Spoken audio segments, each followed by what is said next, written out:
Lakeland Public Television's Common Ground is brought to you by the Minnesota Arts and Cultural Heritage Fund. People ask me what I am. I say, I'm a painter, and they say, oh, I've got a building paint. I say, I'm a painter, an artist. But I've been turning it around lately, and that's, I'm an artist, a painter. I overheard a conversation behind me by a couple of our church leaders up in the choir loft after we were practicing in the choir. And they were talking about this wall that I've had in my mind for 45 years. And I said, oh, that could take something. Well, the conversation was going on behind me. And they should hire this guy in Minneapolis or wherever he is down south. But that's another story. I turned on him.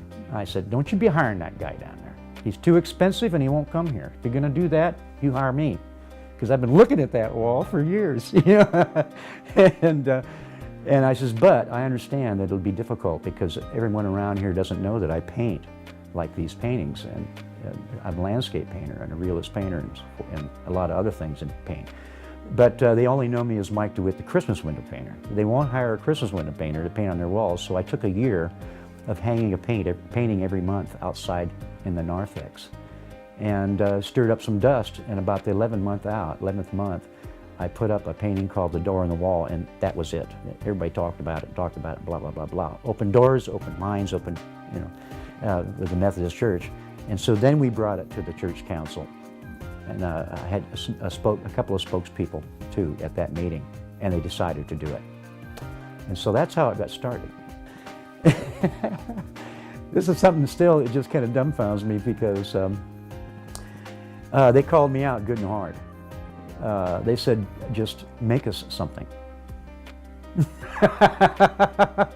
Well, there's a few billion options there, to do, because I'm not a theologian and I'm not a Bible scholar. But I have been thinking about things for a long time. And I was involved in the church as a young man, and then as an older young man in Wesley Foundation and through the Methodist Church when I went to college at Bemidji State College. And so it's been on my mind all my life, but I'm no theologian. So they just wanted me to make them something, and I went, oh my God, help me out here. Help me out there, Lord. And they've stayed with that. So that was it. Make us something. Within a couple of weeks, I went to the Ecumenical House of Prayer. It's just off the campus at St. John's. It's a semi-monastic setup. Small little cubicle rooms and various things, and very quiet, and a good place to contemplate, read, and study. And so I spent some time there. And then I went on the road, and I picked up this a translation of the Bible, a more modern translation, and studied that down there. And also while I was on the road, I went to the Southwest, into the desert, and sat in meditation and contemplation and study. And then I went to the Pacific Ocean where I was raised, which was always a spectacular thing for me. And then I came back to the desert sitting in meditation, and an idea came to me. And so then you begin to build off of the idea, and that was the first panel, the middle panel, which was set the standard. But that's where it started, and with the ocean, which has spiritual implications. And then I was sitting in meditation, and I could not hear the internal combustion engine at that time of day, because usually you can always hear it. And I realized that I was aware only of the sound of the flurry of the wings of many birds as they left the ground to go back up into the trees, and the sound of doves, the cooing of white-winged doves. And I opened my eyes, and there was spilled out in front of me was the backside of the Catalina Mountains. Tucson was on the other side of them. And I saw that, remembered the birds and the sounds, and I said, and then the ocean, and the idea began to gel, and then I came up with an idea. Actually drawing it, sitting in the Green Mill, having a Newcastle Brown Ale. I started with what is a center panel. That was the first thing they got at the church, was only the layout, not the idea, because that's what I did first, to let them know that I had begun. I needed to figure out what format. You always have to figure out what format you're working in. Is it going to be this big? Is it going to be that big? Is it going to be square? Is it going to be round? Is it going to be what? Where's it going to sit? Where's it going to, those kinds of issues. And I even went to the point of cutting out large brown paper, the actual size, And I went down on a Saturday and put them up on the wall to see how they would sit on the wall, size-wise, shape-wise. I was ready to take them down, and the minister at the time, Eric, came in, and Eric says, "What are you doing?" I said, "I'm taking these." "Oh no, don't take them down. We're going to have them at church tomorrow." And I said, "Oh my God, Eric, you know, these big shapes that have never been there, you know, and we're just going to put it on them, you know, right now, and it's going to really confuse people. I mean, it's going to stir up some dust here, Eric." And he says, "That's what we want." And I says, "Okay." So it was the next, you know, on Sunday morning, people walk in and here's these things up on the, you know, and they were excited. There was no images in them, but they were still excited to see that. Well, this is the center panel. This is the first one I came up with. All the rest it has to support all the rest, the other 7 panels, and they have to support it, instead of one just standing out, because they're all going to work together like one painting. Above it is another panel that emulates the peak of the sanctuary of the church, and it has the birds. There's going to be a little space. You'll psychologically connect these birds to the others, and then they work your way right down into this image. This structure you see around here is a structure that emulates the composition, the design concept for the stained glass windows that are throughout the nave of the church. But I need to emulate them, speak of them. I'm not going to try to compete with them though, because they have real light coming through them. They're going to have various colors in here, and as they come up, they'll begin to dissolve, and it'll turn into clear glass up this way. So we can. I don't want to box this in, say these images in, because there are stained glass windows up above on a counterpoint, and the intention is to psychologically connect them by not closing this off. So we'll go up, and you'll go off the edge.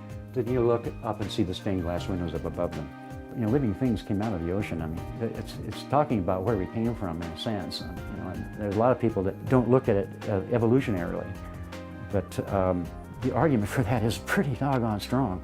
You know, and we did come. You know, all creatures came from the ocean, from the sea, and there's all kinds of references. This is a Christian church, and there's the Sea of Galilee, which was not an ocean, but in the sea, and Jesus walked on the sea, and so there's all those metaphorical references to the ocean. But in reality, creatures and everything came out of the sea. If it wasn't for the ocean, we wouldn't be here. Nothing would be here at all if it wasn't for that ocean that we're systematically destroying, which is very disheartening. You know, and I don't know what we're going to do about it. This one is on the left side of the main panel. This one's on the right side, and in here, the panel that you saw at the beginning with the conch shell, that is about Jesus, and it's about us, and it's about things. It's about life, and the conch shell is a message sender. In most cultures that utilize the conch shell, they use it initially as a horn to send messages, and so now we're talking about Jesus over here, and this is a takeoff from the story of when Jesus and the woman at the well had their encounter, how you treat other people. And that's what that panel is about. This one right here was from the beginning, became conceptually the most difficult one for me to come up with.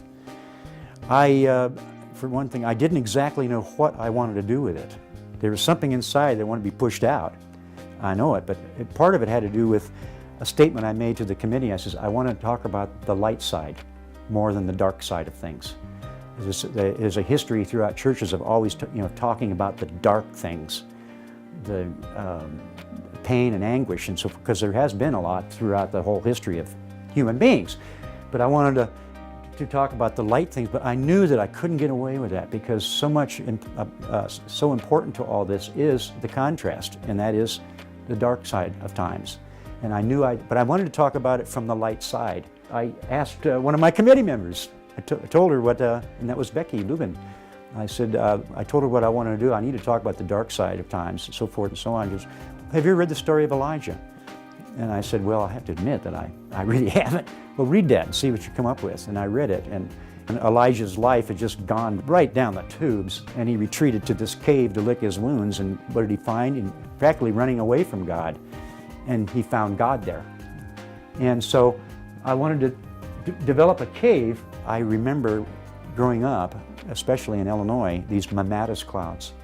When you see those, you know that there is tornadic winds somewhere, either on its way or on its way through, or if it didn't hit the ground, it's in the air, or very dangerous weather patterns. And so I painted it and turned it into the inside of a cave.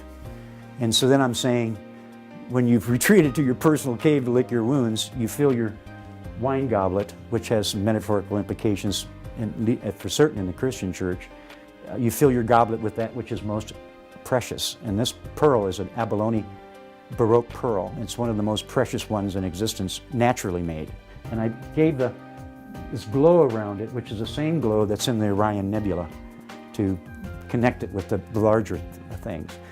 These are the two end pieces in the whole composition. This is, in a sense, a creation story, and that is the end of times. But the end of times as we're alive, too, and not just the end of times.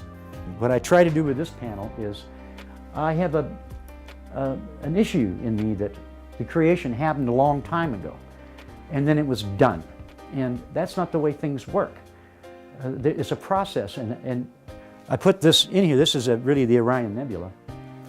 And you can see it with the naked eye, except it looks like there's 3 stars up there. What it really is 2 stars and an exploded star in the middle. There are stars being made there right now. And they've been being made there before we were around as a species. And it's still going on. And so I wanted to say the creation's not done. That's really what I wanted to say. And all these elements coming from the heavens are what we're made out of. We have a role to play. And the heavens are right here. It's right in front of us. It's right on us. It's right in us. And we're made of it. So I'm trying to connect us with the universe. And this is something that I saw in meditation. I tried to draw that, sit in meditation and see this light begin to form. And then you'd say, there it is, right there. Oh, you go away, because you lose the concentration on it. So I had to do it metaphorically. So thank you, Mark Christensen from BSU.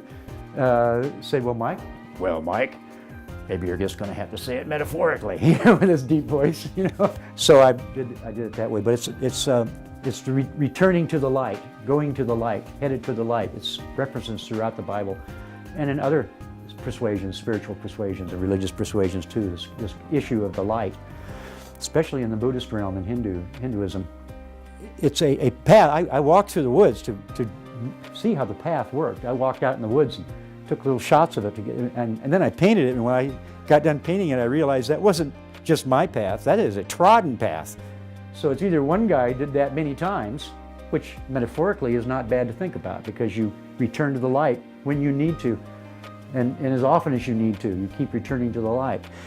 But it also could be many people walking that path to return to the light. That's where we head. Whether you believe that or not, a lot of people believe that spiritually, religiously. So it's that kind of a truth. Whether it really is that way, I don't know that it's ever been proven.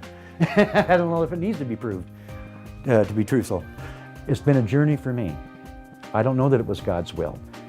I think it was a circumstantial will, most definitely, because I've been looking at a wall and I heard someone going to commit someone to that wall, and I said, no, wait a minute, I'm going to do that. But of course, I had no say over it. And I'm not a pushy guy, but I wanted to very specifically, point blankly, tell them that, hey, consider me to do this, because I've been thinking about this for a long time.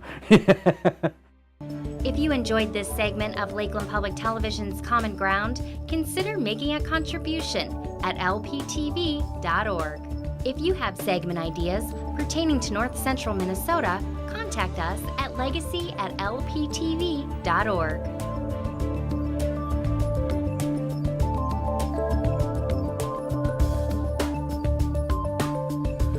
Common Ground is funded by the Minnesota Arts and Cultural Heritage Fund by the vote of the people on November 4th, 2008.